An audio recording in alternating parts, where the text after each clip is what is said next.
Olá, no vídeo de hoje eu estou trazendo um checklist, uma apresentação PowerPoint, onde eu trago nela as principais informações que precisam estar nas plantas dos nossos projetos, seja estudo preliminar, projeto executivo, projeto de apresentação de prefeitura, enfim, ele serve mais para que nossos projetistas se relembrem, né, das informações que precisam ir em cada planta, para que depois a gente não fique o tempo inteiro tendo que fazer revisão de planta, né, no dia a dia do escritório. Isso vai auxiliar bastante. Para você que está começando, de repente também faça sentido, dá uma olhada no vídeo. Até o final a gente vai apresentar como esse PowerPoint, que informações ele traz, e se você gostar, curte, se inscreve no canal, vai lá na descrição, tem um link para você se inscrever na nossa plataforma e também vai lhe dar acesso ao link de download efetivamente após a inscrição, tá bom?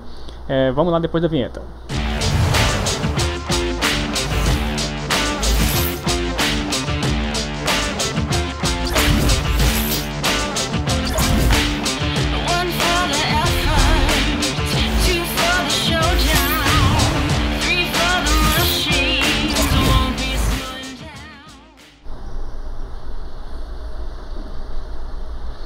Antes efetivamente de eu começar a descrever, né, esse nosso PowerPoint, eu preciso alertar que eventualmente, para eu aparecer também nessa apresentação, né, para ter esse quadro aqui como imagem, vai cortar eventualmente um texto ou outro. Mas é aquilo, se realmente for interessante as imagens e as informações, porque eu brinco bastante com a área da tela, né, você só baixar que você vai ter acesso à informação completinha, tá bom?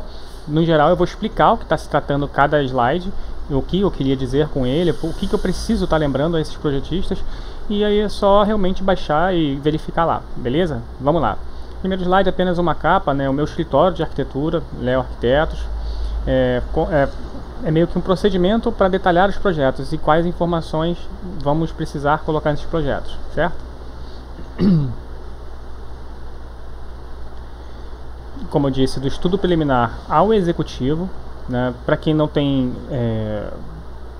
convivência, assim, não tem muita experiência na área, estudo preliminar é aquele nosso primeiro estudo, como o nome diz, né, preliminar. Então a gente está começando a conceituar o projeto, elencando as principais dificuldades, os principais problemas, né, um programa de necessidades que o cliente nos passou para realizar esse projeto. E executivo é o projeto que é feito para executar a obra, certo? Sejam projetos de pontos de elétrica, projetos de revestimento, projeto de ponta de piso, né, de forro, de gesso, de iluminação. São projetos que já foram aprovados pelo cliente e que vai para a obra, para o executor, no caso o empreiteiro e tal. Esse é o ideal, né? Essa frase eu coloquei muito para que o observador, né, percebesse que o fato dele esquecer alguns detalhes em planta pode comprometer a qualidade do projeto e a imagem que ele tem como projetista, né? E aí eu criei uma linha do tempo das etapas, né, de projeto que são necessárias, né, até chegar à etapa final de entrega. Primeiro é o briefing, né, levantamento de informações. Você vai encontrar com o cliente, não necessariamente você, projetista, que está observando, mas de repente o dono do escritório, enfim, depende de quem é o responsável, né, para ter o atendimento ao cliente, mas a primeira etapa é pegar informações do cliente, seja se for uma casa, um imóvel residencial, quantos quartos, o que ele espera para aqueles quartos, se tem alguém que tem necessidade especial, seja sensorial, motora, enfim, pegar todas as informações relacionadas ao cliente para aquele imóvel que você vai projetar e fazer, de repente, se for uma reforma, um levantamento técnico, né? Na segunda etapa seria o anteprojeto, que é o estudo preliminar, na verdade, né? O estudo preliminar / anteprojeto, que é a primeira planta que a gente vai gerar em função dessa conversa com o proprietário, o cliente em questão. O primeiro estudo, onde ele vai olhar, vai ver o que ele achou que acertou, o que ele achou que não errou. Geralmente a gente tem uma margem de acerto bastante alta, mas geralmente aí 10% do projeto acaba sendo revisado, né? Sendo ajustado no decorrer da execução do projeto. Depois, como eu disse, na etapa 3 seriam as revisões. Esses 10% do suposto, né, você pegaria e faria alterações na planta, ou corte, fachada, enfim. E a quarta etapa é o projeto legal. Depois de feitas as revisões de acordo com o contratante, né, a gente vai para a etapa de projeto legal. Nessa etapa já foi aprovado tudo pelo contratante, a gente vai montar uma prancha especial e vai dar entrada nos órgãos públicos, prefeituras, no caso. E existe uma sequência de desenhos necessários para aprovar na prefeitura. Geralmente cada uma tem as suas regras de urbanismo, mas no geral não foge muito à regra. Eu vou trazer isso mais para frente no slide, certo? E etapa 5 é o projeto executivo. A prefeitura aprovou, aliás, primeiro o cliente aprovou, a prefeitura aprovou. Vamos detalhar esse projeto, certo? Trazer todas essas especificações de materiais baseadas no que o cliente aspira, né? E aí a gente vai montar uma prancha com essas informações para que eles comprem, executem conforme seu planejamento, certo? A As-Built já é uma etapa final. Projeto executado, aí precisa se fazer um levantamento técnico do que foi feito, né, efetivamente, para você dar uma planta revisada para o cliente, se assim for, porque muita decisão de obra interfere no projeto, vocês precisam levar isso em consideração. Eventualmente o próprio cliente pode chegar lá e, como ele não tem aquela percepção tridimensional, não tem a vivência na área, ele pode mudar de ideia sobre uma coisa ou outra e na planta que ele recebeu de você não ter. É claro que isso depende de contrato, se vai ou não ter um As-Built para entregar, mas no geral existe essa etapa e é sempre bom saber, né, as etapas certinhas de desenvolvimento de projeto, do início ao fim. Essas são as etapas. No descritivo de cada uma delas tem basicamente isso que eu estou falando, com outras palavras talvez, mas vai ter lá, tá bom?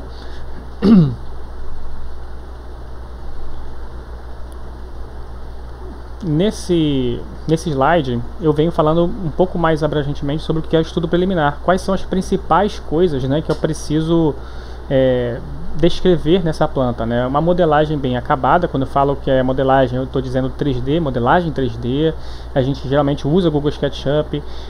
Contexto da implantação, ou seja, o entorno da casa, se tem um vizinho alto, um vizinho baixo, são tipos de informações que você precisa colocar nesse seu projeto, nesse seu modelo 3D, se for o caso, para o cliente perceber que o entorno está adequado ao que a realidade apresenta, né? Sol, posicionamento do Sol, quero dizer, norte magnético, né?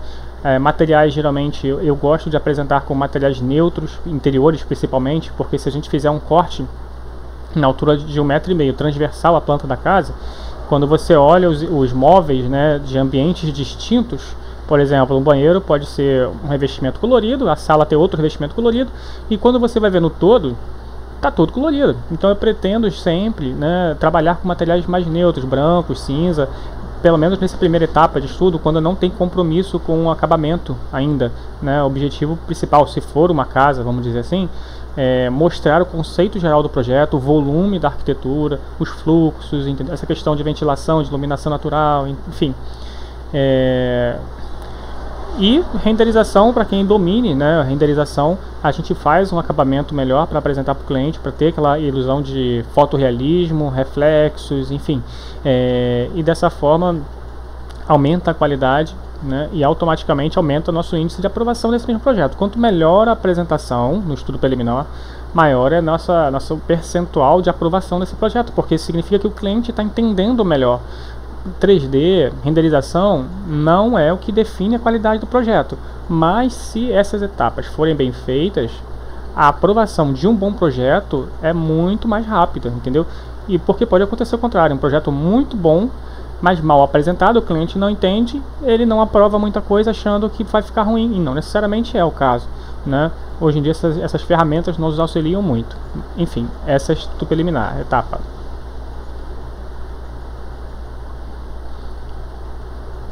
Aqui eu ainda estou falando do estudo preliminar, mas é relacionado à planta, que geralmente eu uso aqui no escritório. Muitos escritórios que apresentam o estudo preliminar fazem da mesma forma, tá bom? A planta baixa, como ela é descrita, tem um layout para identificar os fluxos, né, as áreas vazias de circulação, o tamanho dos mobiliários para saber se cabe nos seus respectivos espaços, certo? Janelas para saber aonde está a iluminação, desculpa. Enfim, acabamento da planta. Geralmente a gente tem que deixar a planta de forma que fique um pouco mais limpa, não apenas linhas soltas, certo? Aplicar um hatch legal, aplicar alguma coisa, mas isso tudo, vocês entrando mais no assunto do desenvolvimento de projeto e lendo, né, o que o slide traz, vocês vão perceber um pouco melhor o que eu quero dizer. Estou acelerando para o vídeo não ficar muito extenso.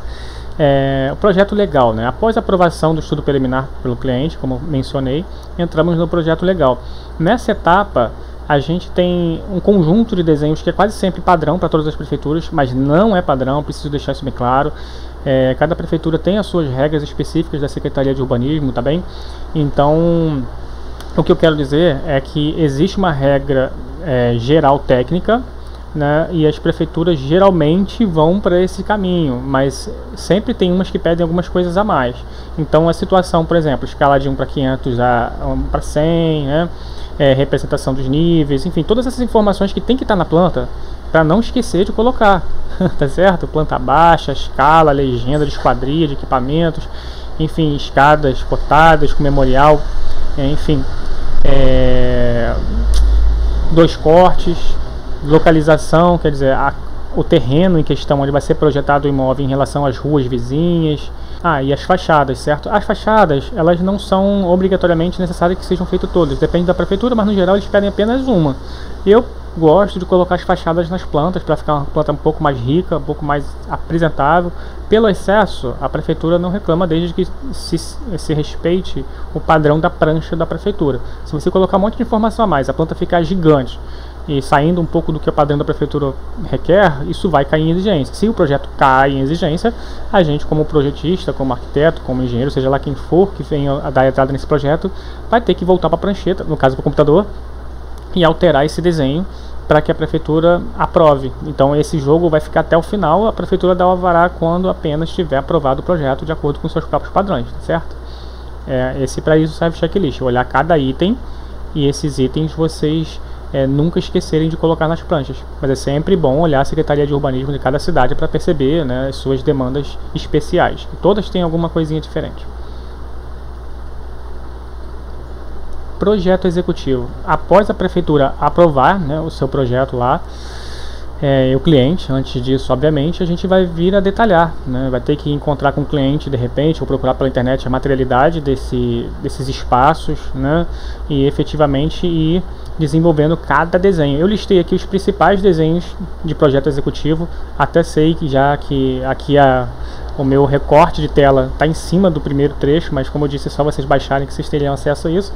Mas no primeiro trecho a gente fala de planta baixa do levantamento do existente. É sempre bom, se for um levantamento topográfico, ter o cadastro do levantamento topográfico. Se for uma reforma, ter o levantamento técnico também numa prancha separada para saber como era antes. Depois a planta baixa do layout imobiliário proposto, planta baixa construir e demolir, planta baixa de arquitetura cotada. Quando eu digo arquitetura cotada, é tirando o mobiliário, certo? Deixando a planta limpinha, como ela vai ficar, para que o empreiteiro que venha depois fazer uma parede ou outra saiba a dimensão certinha do que vai ficar em resultado, porque às vezes alguns têm dificuldade de entender planta de construir e demolir, então preferem olhar a planta de arquitetura cotada, acabada, final, entendeu?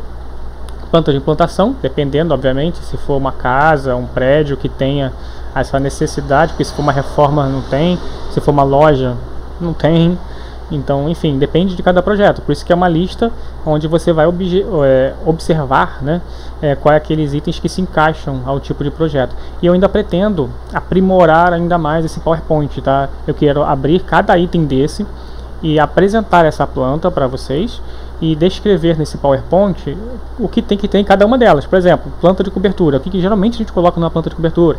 Planta de gesso, o que geralmente a gente coloca numa planta de gesso para auxiliar, né, o projetista que vem fazer esse tipo de projeto.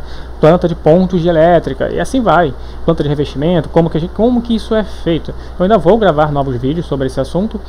Esse próprio PowerPoint eu ainda vou evoluir mais, até por isso é bom você se inscrever nessa nossa plataforma, porque sempre que a gente atualiza um material desse, a gente manda um e-mail dizendo, olha, PowerPoint foi atualizado, e-book foi atualizado, que falo dele em outro vídeo. A gente tem também um e-book, então tudo gratuito, tá bom, gente? Mas enfim, acredito que já estejamos chegando na etapa final do vídeo. Agora é só realmente complemento, mas é isso. Espero que tenham gostado do vídeo. Como eu disse, se inscreva no canal se gostou, curte, compartilha, e a gente tem muita coisa legal para estar apresentando para vocês. Abração, bons trabalhos.